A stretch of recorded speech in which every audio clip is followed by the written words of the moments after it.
Last episode में हमने देखा था हानशेन अभी के लिए एक आइलैंड पर आ गया था। इस टापू पर उसे कुछ लोग मिले थे जिनमें से एक लड़की थी। इस लड़की का नाम यूरेन है और स्टार ऑर्गेनाइजेशन से बिलोंग करती है। हानशेन इन्हें ऑफर देता है कि अगर वो लोग इन बीस्टों के शिकार में हानशेन का साथ देंगे तो हानशेन उन्हें 50% प्रॉफिट देगा। लेकिन ये लोग सभी पीछे हट जाते हैं क्योंकि इनमें से किसी में भी उन बीस्टों का सामना करने की हिम्मत नहीं थी। ये देखकर हानशेन समझ गया था कि उसे इनसे कोई मदद नहीं मिलने वाली है। अब आगे अगले दिन हानशेन उस बीस्ट के शिकार के लिए जाने लगता है। जब यूरेन को ये दिखता है तो वो सोचती है कि हानशेन बेवकूफ़ी कर रहा है। इतने दिनों बाद तो उसे इस टापू पर कोई नया इंसान दिखा था, लेकिन अब वो भी बेवकूफ़ी कर कर अपनी मौत को बुलाने जा रहा था।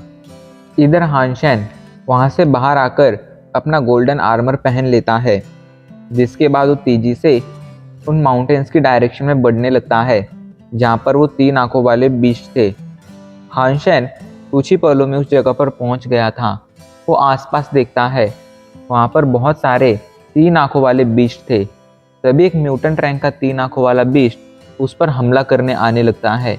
हानशेन उसके हमले को डॉज कर देता है, लेकिन वो समझ गया था कि ये 3 आंखों वाला बीस्ट आसपास की जगह का अच्छी तरह से फ़ायदा उठाना जानता है। लेकिन हानशेन बिल्कुल भी कमज़ोर नहीं था। वो जल्दी से ब्लैक नाइट के उस भाले को निकालता है एंड एक ही हमले में उस 3 आंखों वाले बीस्ट को मार देता है। इधर यूरेन और उसका ग्रुप जंगलों में घूमकर फ्रूट्स और वेजिटेबल्स इकट्ठा कर रहे थे। तभी वहाँ पर उन्हें एक 3 आंखों वाला बीस्ट दिखता है जो उनके तरफ ही बढ़े चला आ रहा था।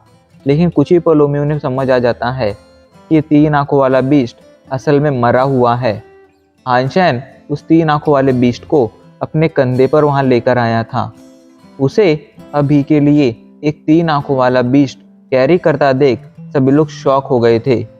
किसी को भी समझ नहीं आ रहा था कि आखिर इस बंदे ने अकेले इन 3 आंखों वाले बीस्ट को कैसे मारा है, जबकि वो लोग इतने सारे होकर भी एक भी म्यूटेंट रैंक के 3 आंखों वाले बीस्ट को नहीं मार पाए थे। हानशेन उस बीस्ट को वहीं रख देता है एंड कहता है, मिस यूरेन, क्या आप इस बीस्ट को खरीदना चाहेंगी? तो इस पर यूरेन कहती है, हाँ क्यों नहीं, तुम अपनी कीमत बोलो। तो हानशेन मुस्कुराते हुए कहता है, आप चिंता मत कीजिए, मैं आपको ये मार्केट प्राइस पर ही बेच दूंगा। मैं आपसे ज़्यादा नहीं, बस 10 करोड़ मांगता हूँ इस म्यूटेंट रैंक के बीस्ट के लिए। ये सुनकर वो सभी लोग शॉक हो गए थे। अच्छे से अच्छा म्यूटेंट रैंक का बीस्ट 30 लाख का होता था एंड हानशेन तो डायरेक्टली उनसे 10 करोड़ मांग रहा था। ये तो बहुत बड़ा डिफरेंस था। यूरेन कहती है, मैं इसके लिए तुम्हें 3 करोड़ दे सकती हूँ, क्या तुम मेरे साथ डील करना चाहोगे? ये सुनकर हानशेन कहता है, बिल्कुल भी नहीं, 10 करोड़ मतलब 10 करोड़। बट ये सुनकर यूरेन के साथी गुस्से में आ जाते हैं एंड एक बंदा तो हानशेन को मारने के लिए भी कहता है। ये बात सुनकर यूरेन कोई एक्शन तो नहीं लेती है और वो हानशेन को घूरते हुए कहती है, देखो अभी के लिए तुम भी यहाँ पर फंसे हो एंड तुम्हारे पास वापस जाने का कोई रास्ता नहीं है। ऐसे में हमसे दुश्मनी मोल लेना तुम्हारे लिए बिल्कुल भी अच्छा नहीं होगा। ये कहकर वो फूशेन की तरफ देखने लगती है। उसे उम्मीद थी कि फूशेन इस मैटर में इंटरफेयर ज़रूर करेगा, लेकिन फूशेन उसकी साइड से कुछ नहीं बोलता है। इधर हानशेन जब उसकी धमकी सुनता है तो उसे भी गुस्सा आ जाता है एंड अब वो कीमत बढ़ाकर कहता है, अब इसकी कीमत 10 करोड़ नहीं बल्कि 20 करोड़ हो चुकी है। जब यूरेन देखती है कि अभी के लिए फूशेन उसका साथ नहीं दे रहा है एंड हानशेन ने कीमत बढ़ा दी है, तो वो कहती है, ठीक है चलो हम डील करते हैं। अभी के लिए मैं तुम्हें 10 करोड़ देने के लिए तैयार हूँ, लेकिन मेरे पास अभी के लिए पैसे नहीं हैं। तो क्यों ना हम एक कॉन्ट्रैक्ट बनाएं, उस कॉन्ट्रैक्ट के अनुसार वापस जाने पर मैं तुम्हें 10 करोड़ दे दूंगी एंड तुम इस बात की चिंता मत करो कि हम लोग पीछे हट जाएंगे, क्योंकि हमारे लिए 10 करोड़ कोई बहुत बड़ी बात नहीं है। ये सुनकर हानशेन हंसने लगता है एंड हंसते हुए कहता है, अब इसकी कीमत 20 करोड़ है एंड दूसरी बात, मुझे किसी कॉन्ट्रैक्ट पर भरोसा नहीं है, मैं अभी के लिए सिर्फ कैश एक्सेप्ट करूँगा। हानशेन जानता था कि अगर एक बार वो लोग वापस गए तो यूरेन कभी भी उसे पैसे नहीं देगी। उल्टा ऐसा हो सकता था कि जब हानशन उससे पैसे मांगने जाएगा तो स्टार ऑर्गेनाइजेशन के बाकी लोगों के साथ वो हानशन को घेर लेगी एंड उसे मारने की पूरी कोशिश करेगी। इसलिए उसने अभी के लिए ऐसी डील रखी थी। हानशन थोड़ी देर तक यूरेन को देखता है। वो समझ गया था यूरेन के पास अभी के लिए 20 करोड़ नहीं है। इसलिए वो कहता है, चलो ठीक है, तुम्हारे पास अगर 20 करोड़ नहीं है तो हम 20 सोल के बदले भी ये ट्रेड कर सकते हैं। तुम इस बीस्ट के लिए मुझे बस एक स्केटबर्ड रैंक की 20 सोल देनी होगी। इस बात ने सभी को गुस्सा दिला दिया था। एक स्केटबर्ड रैंक की 20 सोल भला एक म्यूटेंट रैंक के क्रिएचर के लिए बहुत ज़्यादा बड़ी कीमत नहीं थी। उन्होंने इसे उंगली क्या पकड़ाई, ये तो हाथ पकड़ने लगा था। आखिर कोई म्यूटेंट रैंक के क्रिएचर के लिए इतनी ज़्यादा कीमत कैसे मांग सकता था। यूरेन उसे काफ़ी ज़्यादा समझाती है एंड काफ़ी देर तक बार्गेन करने के बाद फाइनली वो लोग ट्रेड कर लेते हैं। अभी के लिए हानशन ने एक म्यूटेंट रैंक की 20 सोल के बदले में उन्हें म्यूटेंट रैंक का क्रिएचर बेच दिया था।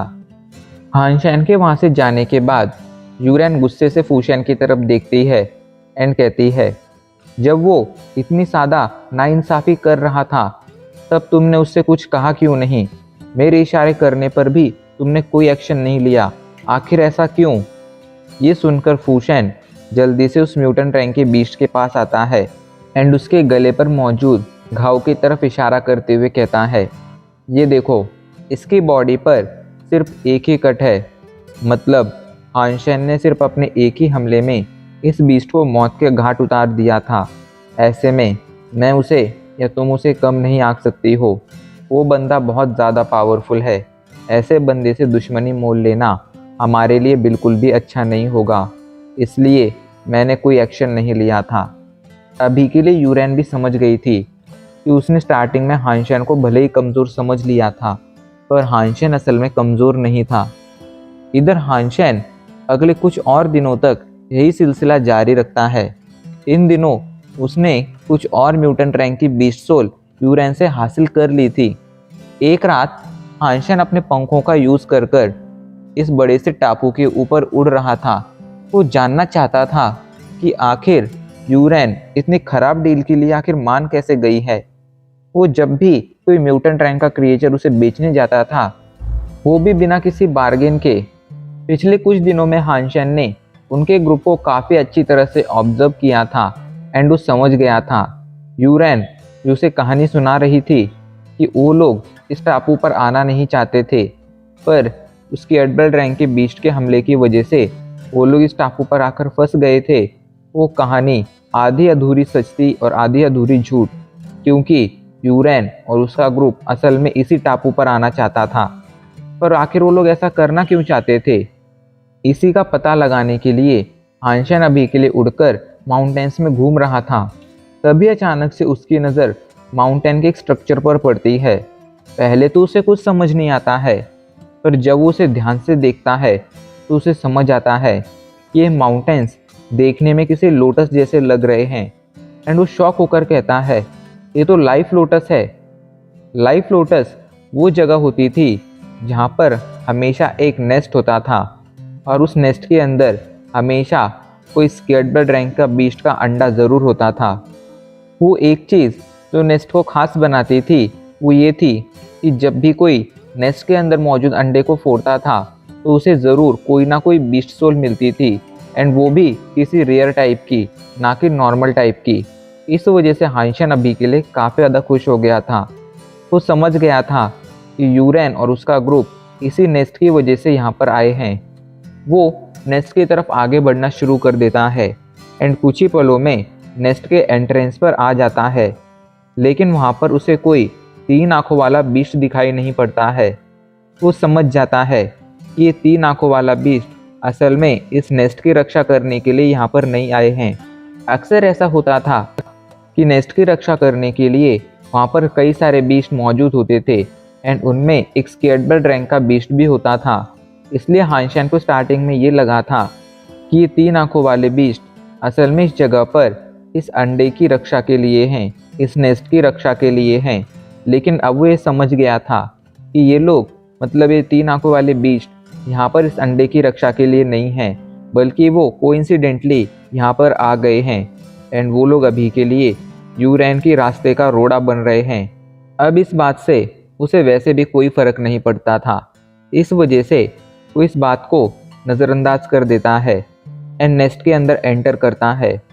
वो अभी के लिए तेजी से आगे बढ़ता चला जा रहा था। नेस्ट अंदर से काफ़ी ज़्यादा गहरे एंड लंबे होते थे। इस नेस्ट की लंबाई ही 10 किलोमीटर की थी एंड ये लगभग 3 से 4 किलोमीटर गहरा था। ऐसे में समझा जा सकता था कि एक नेस्ट के अंदर जाना कितना ज़्यादा खतरनाक हो सकता था। नेस्ट के अंदर कई तरह के बीस्ट पहले से ही मौजूद होते थे, लेकिन हानशेन जब से यहाँ पर आया था तब से उसे कोई भी बीस्ट नहीं दिखा था। इस वजह से अभी के लिए वो थोड़ा परेशान हो गया था, क्योंकि ये नेस्ट बहुत ही खाली खाली सा लग रहा था। उसके मन में तो अब ये भी ख्याल आया था कि कहीं उसके पहले कोई और ही यहाँ पर आकर शायद वो अंडा फोड़ चुका है। लेकिन ये टापू ह्यूमन शेल्टर से बहुत दूर था, साथ ही साथ यहाँ पर यूरेन का ग्रुप छोड़ दिया जाए तो कोई भी मौजूद नहीं था। एंड इन 3 आंखों वाले बीस्टों के रहते यूरेन के ग्रुप में इतनी हिम्मत नहीं थी कि वो लोग यहाँ पर आकर इस नेस्ट के अंदर एंटर कर सकें। तो इस बात की संभावना तो पूरी तरह से ख़त्म हो गई थी कि यहाँ पर उससे पहले ही कोई आया है एंड इस अंडे को फोड़ चुका है। यही सोचकर हानशेन आगे बढ़ता रहता है।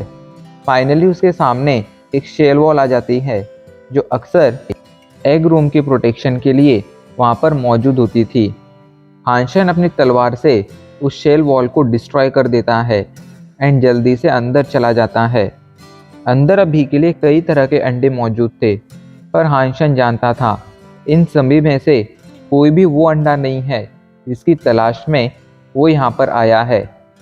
हानशेन पूरे नेस्ट में घूमने लगता है। वो नेस्ट के काफ़ी अंदर आ चुका था, पर उसे अभी तक कोई भी ऐसा बीस्ट नहीं मिला था जो नेस्ट की सुरक्षा के लिए वहाँ पर हो। इस बात ने उसे अब थोड़ा परेशान करना शुरू कर दिया था। वो अपने इन्हीं ख्यालों के साथ आगे बढ़ रहा था, लेकिन तब भी अचानक से उस पर पीछे से हमला हो जाता है। हानशेन जल्दी से उस हमले को ब्लॉक करता है एंड हमले करने वाले को देखता है। उसके पीछे अभी के लिए एक ह्यूमनॉइड स्केलेटन बीस्ट खड़ा था। हानशेन उस स्केलेटन बीस्ट को ध्यान से देखता है।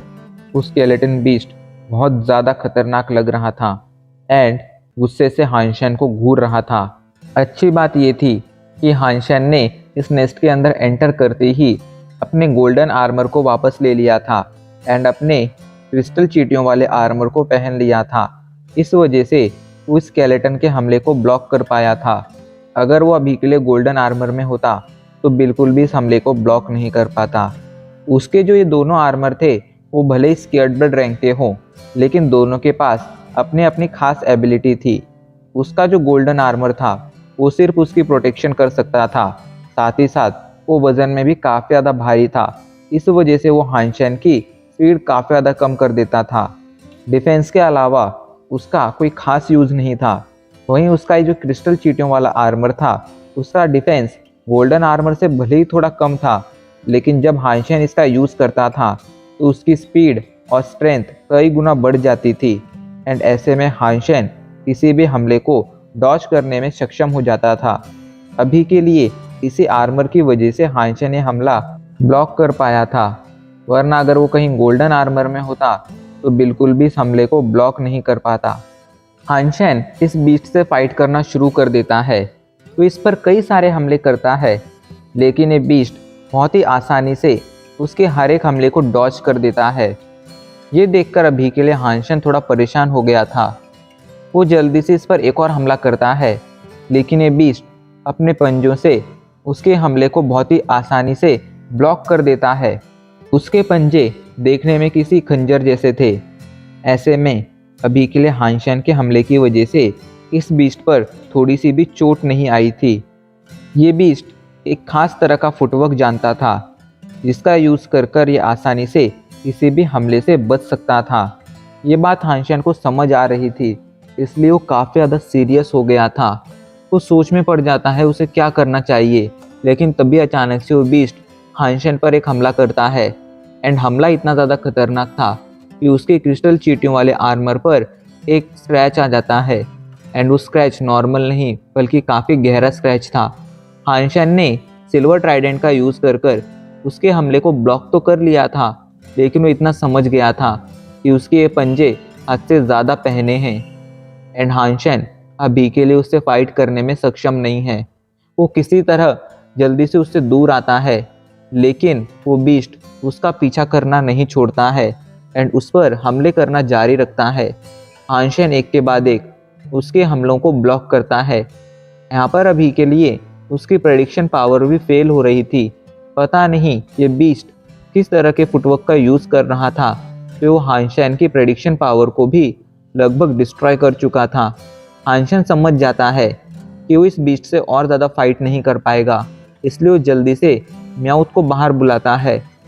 म्याउथ के बाहर आते ही ये बीस्ट डिस्ट्रैक्ट हो जाता है एंड हानशन इस मौके का फ़ायदा उठाकर उस शेल वॉल से बाहर आ जाता है, लेकिन उसके भागने का कोई प्लान नहीं था। शेल वॉल से बाहर आकर वो म्याउथ को वापस ले लेता है एंड अब इसी के साथ हमारा एपिसोड आज यहीं पर ख़त्म हो जाता है।